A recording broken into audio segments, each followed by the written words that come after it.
Hello दोस्तों, स्वागत है आपका मेरे YouTube चैनल हिस्ट्री स्पेशल में। दोस्तों, आज हम जिस टॉपिक के बारे में अध्ययन करने वाले हैं वो परीक्षा की दृष्टि से बेहद उपयोगी है।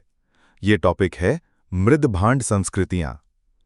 इसमें सर्वप्रथम हम जानते हैं मृदभांड के बारे में। मृदभांड वे बर्तन, पात्र या सजावटी वस्तुएं हैं जिन्हें मिट्टी से आकार देकर और अग्नि में पकाकर तैयार किया जाता है। इनका प्रयोग प्राचीन काल में भोजन पकाने, पानी व अनाज संग्रह, पूजा पाठ तथा व्यापारिक उद्देश्यों के लिए होता था। पुरातत्व में मृदभांड का विशेष महत्व है क्योंकि इनके आकार, रंग, सजावट और निर्माण तकनीक से उस समय की संस्कृति, आर्थिक स्थिति, तकनीकी विकास और काल निर्धारण की जानकारी मिलती है। ब्रिटिश पुरातत्वविद sir William Matthew Flinders Petrie को मृदभांड के अध्ययन और डेटिंग पद्धति का जनक माना जाता है।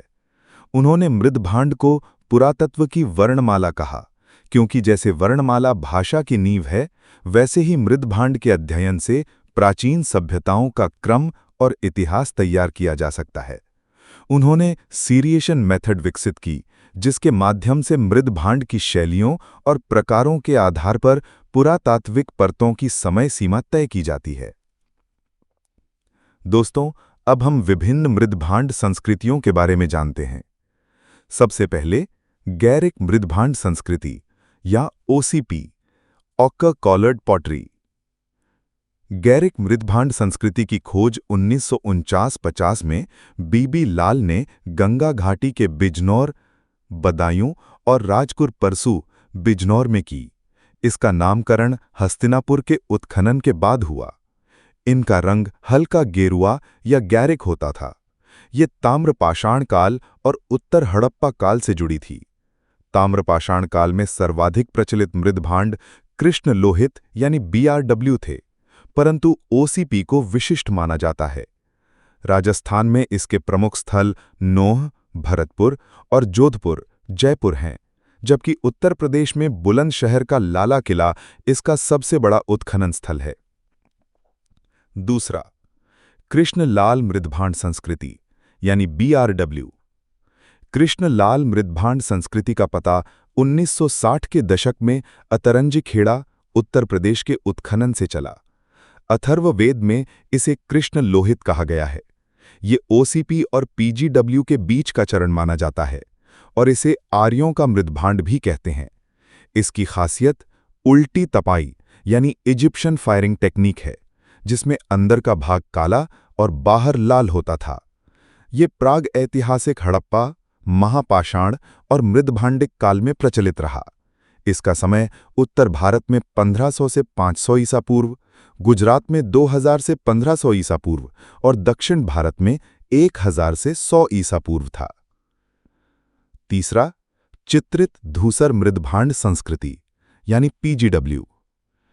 चित्रित धूसर मृदभांड संस्कृति की खोज सबसे पहले बीबी लाल ने अहिशत्रपुरा में की, लेकिन 1954-55 में हस्तिनापुर के उत्खनन से इसकी स्पष्ट पहचान हुई। इसमें धूसर रंग के बर्तनों पर काले रंग से चित्र बनाए जाते थे। ये उत्तर वैदिक काल और महाभारत काल से जुड़ी थी। कुछ स्थलों पर केवल ताम्र उपकरण मिले हैं, जबकि अधिकांश स्थलों से ताम्र व लौह दोनों प्रकार के उपकरण प्राप्त हुए हैं। इसके प्रमुख स्थल उत्तर प्रदेश में हस्तिनापुर, अतरंजीखेड़ा, हुलास, बिहार में वैशाली, कश्मीर में मांडा। चौथा, उत्तरी काले पॉलिशदार मृदभांड यानी NBPW। NBPW का काल 600 से 300 ईसा पूर्व माना जाता है। ये महाजनपद काल, बुद्ध काल और मौर्य काल में अत्यंत लोकप्रिय रही। इसकी सतह अत्यधिक चिकनी और चमकदार होती थी, जिसके कारण इसे सभी मृदभांडों में श्रेष्ठ माना गया। इसका प्रमुख व्यापारिक केंद्र कौशांबी था, जहां खुदाई GR शर्मा ने की। इस संस्कृति का विकास ताम्रपाषाण काल से हुआ और द्वितीय नगरीकरण के समय ये अपने चरम पर पहुंची। NBPW स्थलों से आहत सिक्के भी प्राप्त हुए हैं। पांचवा, लाल पॉलिशदार मृदभांड यानी RPW। लाल पॉलिशदार मृदभांड संस्कृति मौर्य काल से गुप्त काल तक प्रचलित रही। इसकी सतह लाल और चमकदार होती थी। ये मुख्यतः शहरी और उच्च वर्गीय समाज में उपयोग के लिए बनाई जाती थी। इसकी पॉलिश और सुंदरता इसे अन्य मृद भांडों से अलग बनाती है। यदि हम निष्कर्ष की बात करें तो मृद भांड केवल उपयोगी वस्तुएं नहीं थे, बल्कि वे प्राचीन सभ्यताओं के सांस्कृतिक, आर्थिक और तकनीकी विकास के जीवंत साक्ष्य हैं। इनके आकार, रंग, निर्माण तकनीक और सजावट से न केवल समाज की जीवन शैली का पता चलता है, बल्कि इनके आधार पर पुरातत्वविद विभिन्न कालखंडों का क्रम भी तय कर पाते हैं। फ्लिंडर्स पेट्री द्वारा विकसित सीरिएशन मेथड ने मृदभांड को समय निर्धारण और सांस्कृतिक क्रम के अध्ययन में एक वैज्ञानिक आधार प्रदान किया। इस प्रकार मृदभांड का अध्ययन प्राचीन इतिहास को समझने का एक महत्वपूर्ण और विश्वसनीय साधन है। इस प्रकार हमने जाना मृदभांड क्या होता है, विभिन्न मृदभांड संस्कृतियां कौन-कौन सी हैं। आपको अच्छा लगा हो तो चैनल को सब्सक्राइब करें। मिलते हैं अगले टॉपिक के साथ, तब तक के लिए धन्यवाद। पढ़ते रहिए, रिवीजन करते रहिए।